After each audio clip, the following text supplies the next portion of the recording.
What if its walls could talk? Today, we're diving into the chilling tale of the stone house in Willow Creek, a small, quiet town with a hauntingly mysterious past. This story isn't just about ghosts. It's about how the history of a home can leave an imprint, shaping its energy and atmosphere. Hi everyone, and welcome back to our channel. Today, I'll share the intriguing story of a haunted house from my hometown, Willow Creek. The Stone House. Perched on the edge of town, this centuries-old structure has sparked countless legends and ghost stories over the years.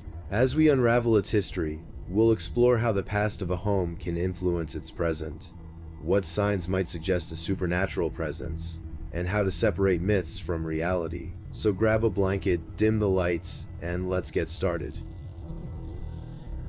Built in 1892, the Stone House was commissioned by Henry Whitaker, a wealthy businessman whose family fell into tragedy. Over the decades, it became the backdrop for sorrowful tales. Henry's youngest daughter drowned in the nearby creek, and during the Prohibition era, the house was rumored to host secret gatherings that often ended in violence. Growing up in Willow Creek, everyone had heard stories about the Stone House. On Halloween one year, my friends and I dared each other to visit. The house stood alone at the edge of the forest, its cracked stone facade illuminated by the pale moonlight. The moment we stepped inside, we could feel it. The air was heavy, almost suffocating, and every creak of the floorboards felt like an echo of the past. This experience made me think, how much do we really know about the history of our homes?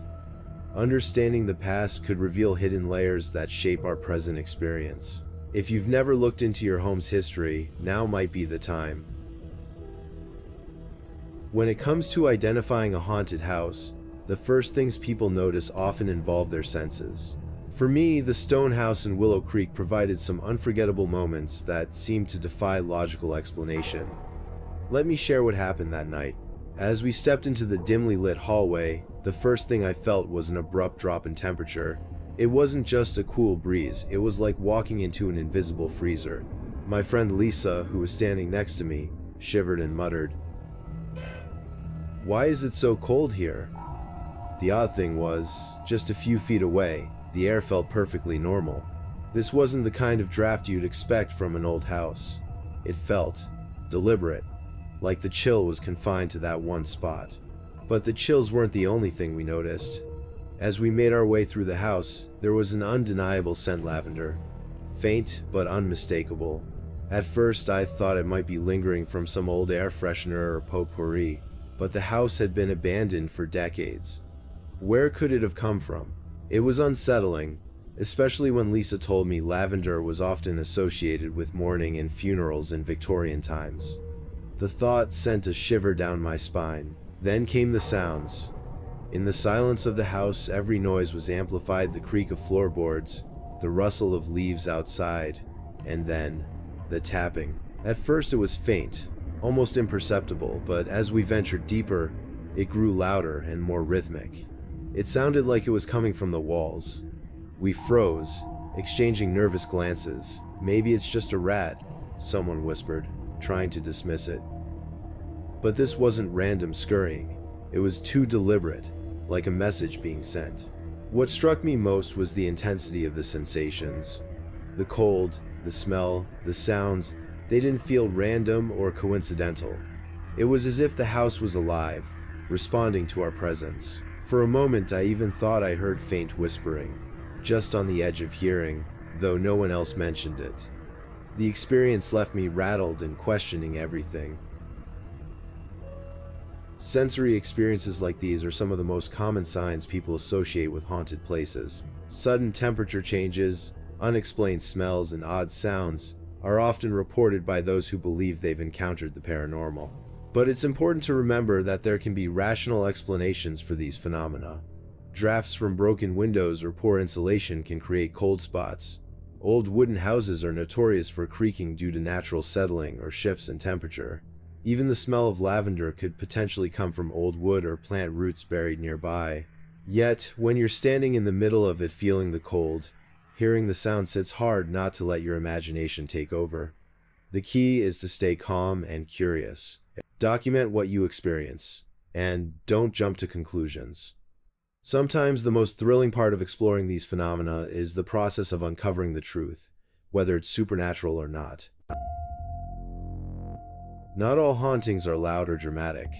Often, the most unsettling signs are the ones that sneak into your awareness, the things you barely notice at first but linger in the back of your mind. When we explored the stone house in Willow Creek, it wasn't just the chills or sounds that unsettled us.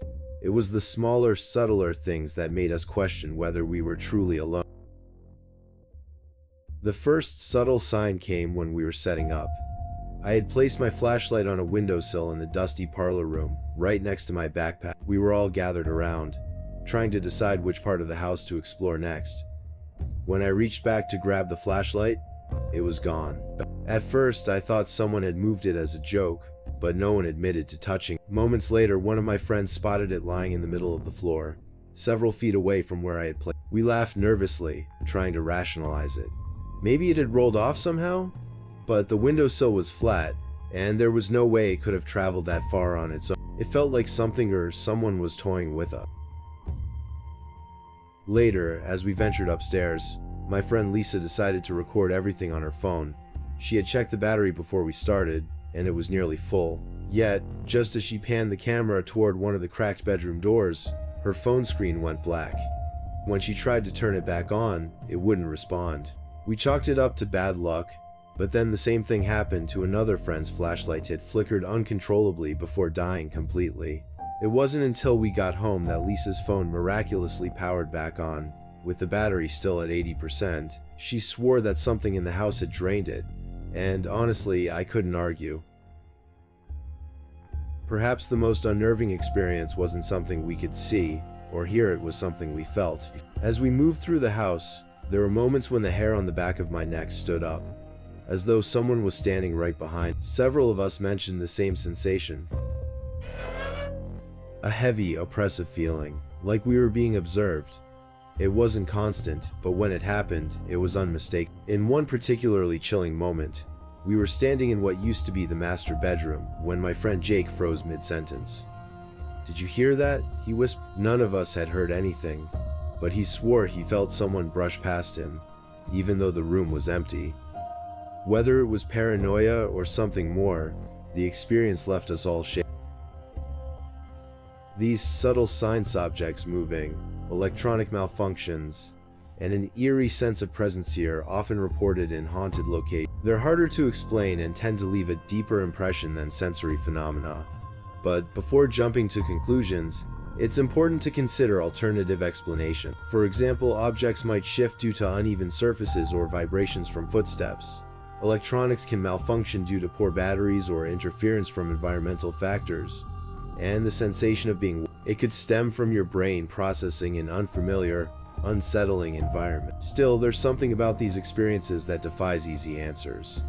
Even with logical explanations in mind, it's hard to shake the feeling that we weren't alone in the stone house that night. Whether it was paranoia, coincidence, or something truly supernatural, those subtle signs left us questioning everything.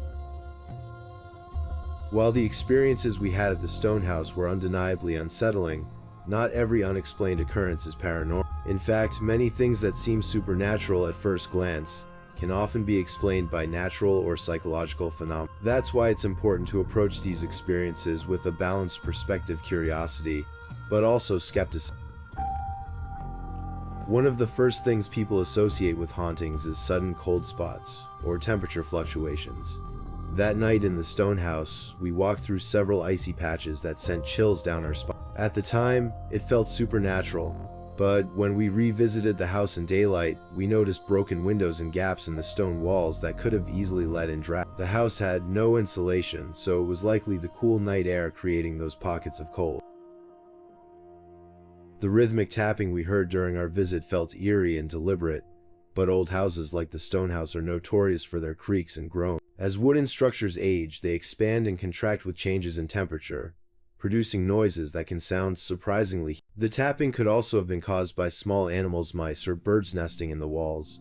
In hindsight, this explanation felt more plausible, though in the moment, our fear made it hard to think rationally. The electronic issues we experience, like Lisa's phone shutting off, are another common feature of reported haunting, but these occurrences can often be attributed to faulty batteries, interference, or even electromagnetic fields (EMF). In older homes, poorly shielded wiring can emit EMFs that might disrupt electronic devices. What's fascinating is that high EMF exposure can also cause people to feel uneasy or paranoid, which might explain some of the tension we felt in the house. One of the most powerful forces at play in haunted house experiences is the human mind. When you enter a place with a reputation for being haunted, your expectations can shape how you perceive everything. A creak becomes a footstep, a draft becomes a ghostly touch, and a flickering light feels like a sign of a presence. This phenomenon is known as the power of suggestion. Once your mind is primed to believe something is happening, it can amplify every small, ordinary occurrence into something extraordinary. Understanding the rational explanations for these phenomena doesn't diminish the mystery, it adds another layer of intrigue. It reminds us that not everything has to be paranormal to be fascinating. The human mind, the environment, and natural phenomena all play a role in shaping our experience. Before jumping to conclusions about a haunting, it's important to investigate other possibilities. By doing so, you might uncover a solution that's even more interesting than the supernatural. If you still feel like your home might be haunted after ruling out natural causes, don't panic. There are practical steps you can take to explore the situation further. Start by learning more about your house's past. Local archives, libraries, and even online databases can reveal information about previous owners, significant events, or changes in the property. In the case of the stone house, its history of tragedy added context to the eerie atmosphere we experience. Keep a journal of strange occurrences. Note the time, place, and details of each incident. Patterns might emerge that help you understand what's happening, whether it's related to the house's structure, natural phenomena, or something more mysterious. If the activity persists and you feel uncomfortable, consider reaching out to professionals. Paranormal investigators can bring specialized tools and experience to help determine whether there's something unusual. In some areas, local ghost hunting groups are passionate volunteers eager to explore cases like yours. Above all, approach the situation with curiosity and a balanced perspective. It's okay to entertain the idea of a haunting while still seeking logical explanation. Whether the answer is mundane or extraordinary, it's the process of discovery that makes the experience worthwhile.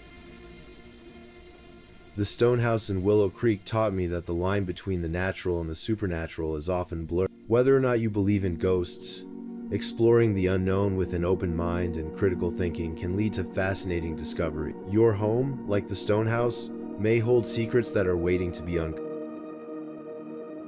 Have you ever experienced something you couldn't explain? Share your story in the comments. I'd love to hear. Don't forget to like, subscribe, and hit the notification bell for more stories that dive into the mysteries of life and beyond.